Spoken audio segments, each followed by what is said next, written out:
I would like to share with you the latest news on internet about the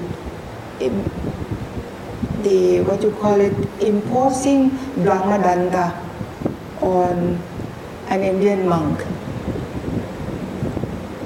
This actually happened since last year, but it became news only now. I just received the news on internet this week, asking my opinion on the topic, on the subject. It is very difficult without detailed information to make any judgment whether the person who actually gave ordination to Bhikkhuni, whether he did the right thing or the wrong thing. So I tried to get more information, and this is what I learned. That understand first, in Bangladesh, there are two groups of monks.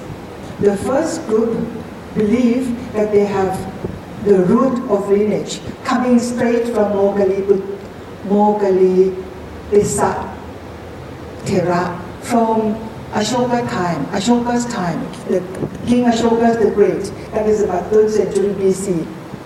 And this lineage continued. And the present Sangaraja, Mahanayaka, they call Mahanayaka, the present one is number 28. So this is a long lineage, at least a longer lineage. Then there is another group of monks. They started their ordination by a Burmese monk or Bangladesh monk, but went to Burma for ordination and started this new group. The present Sangaraja of this group is number 12. The 12th Sangaraja of the Burmese group from Arakan. And it was the Burmese group that actually imposed Brahmadanda on this Indian monk who gave ordination to Bhikkhuni, to Bangladesh Bhikkhuni last year. This happened last year. The monk who gave ordination to the Bhikkhunis, his name is Venerable Dr. Varasampoti. He must be a learned scholar with his title as doctor. Apparently, the Council of Elders from the Arakan, from the Burmese tradition, told him that he is not doing the right thing and he should ask for forgiveness from the Sangha. Venerable Varasampoti, who actually gave the ordination to the Bhikkhunis, insisted that he is doing it according to the Vinaya, and he didn't do anything wrong. So he refused to say, he refused to ask for forgiveness. Each of the party had a very strong stand and could not compromise. So eventually, the Bangladesh Council, Bhikkhu's Council from Arakan, from the Burmese tradition, imposed on him Brahmadanda, which is excommunication. Very interestingly, back in the Buddha's time, there was only one case of Brahmadanda, when the Buddha already passed away. But in the last meeting with Ananda, there was one particular monk, Channa. Channa was very close attendant to the Buddha, even before the time that he was ordained. In the time that he was still a prince, Channa was really taking care of him and very close attendant. So Channa later on became a monk, but he did not listen to the Sangha, because he always felt proud that he was actually the very close attendant to the Buddha. So he didn't listen to anyone, even to the senior monks. Apparently it is quite problematic for the Sangha during the time of the Buddha. Many people complain. So finally the Buddha told Ananda to impose Brahmadanda, excommunication, to Channa.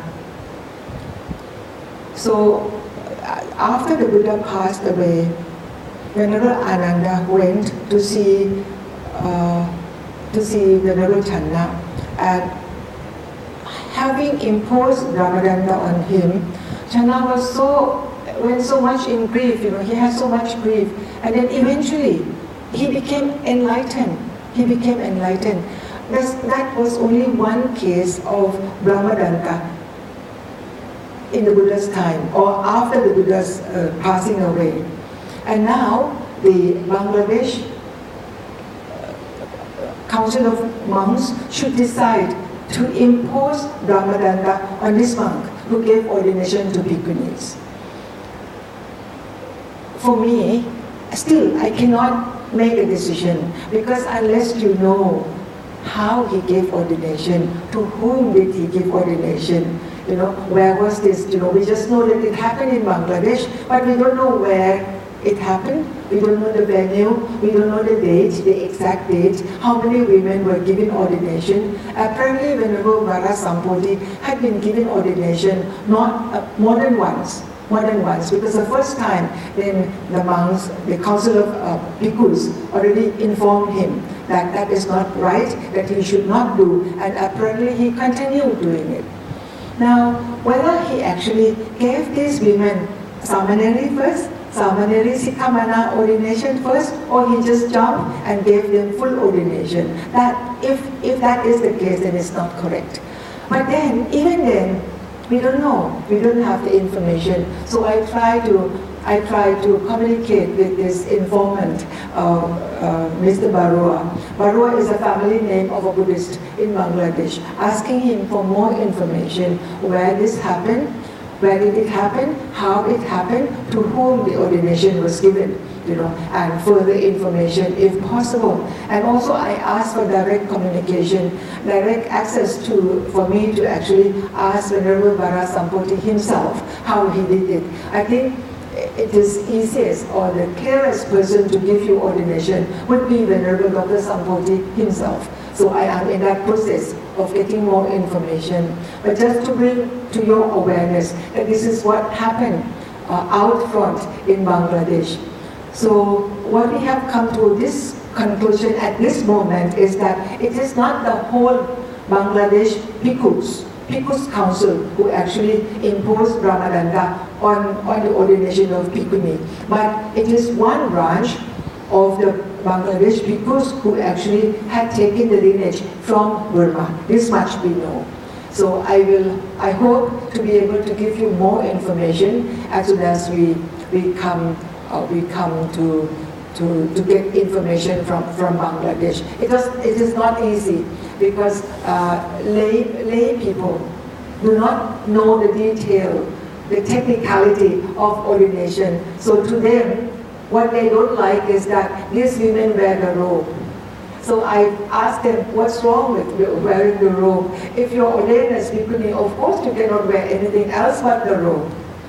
They didn't like that women should wear jivara. They didn't like that. And they didn't like the idea that the Bhikkhunis actually live in the same arama as the Bhikkhus. Now we don't know the context, how close it is, whether it is literally under the same roof, then in that case it may not be proper. This we have to wait for more information.